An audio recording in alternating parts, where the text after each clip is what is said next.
O Supremo Tribunal Federal definiu que o regime obrigatório de separação de bens nos casamentos e uniões estáveis envolvendo pessoas com mais de 70 anos pode ser alterado pela vontade das partes. Por unanimidade, o plenário entendeu que manter a obrigatoriedade da separação de bens prevista no Código Civil desrespeita o direito de autodeterminação das pessoas idosas. E quem explica sobre esse assunto é o advogado Jamir Andrade. O Supremo Tribunal Federal recentemente promoveu uma mudança histórica no regime obrigatório de separação de bens com pessoas de mais de 70 anos. Isso significa que esse regime pode ser mudado respeitando a vontade, a liberdade das pessoas.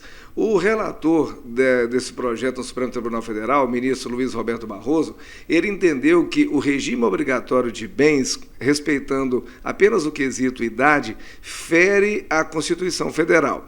O que essa mudança significa? Que antes dessa decisão do Supremo Tribunal Federal, qualquer pessoa brasileira, de acordo com o nosso Código Civil, que tivesse mais de 70 anos e que fosse casar ou que fosse estabelecer uma união estável, teria que usar o regime obrigatório de separação de bens.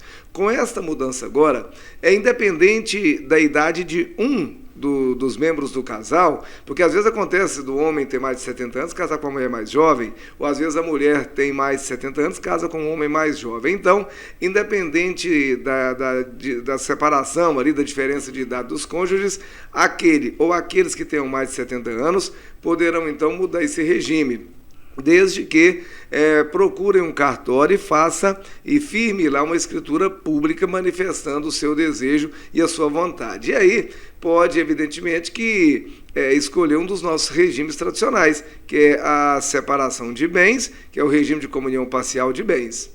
Essa mudança vai atingir as pessoas que já estão casadas?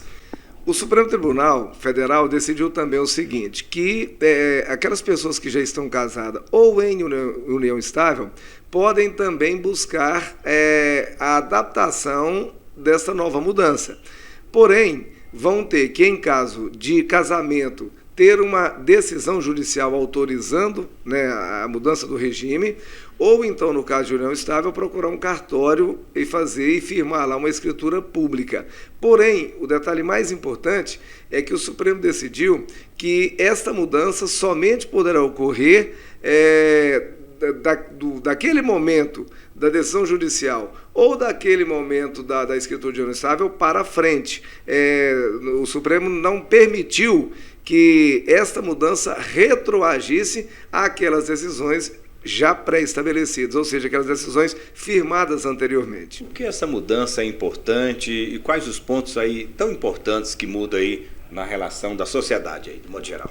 Bom, essa mudança ela é tão importante porque hoje nós temos aí uma probabilidade de vida das pessoas maior.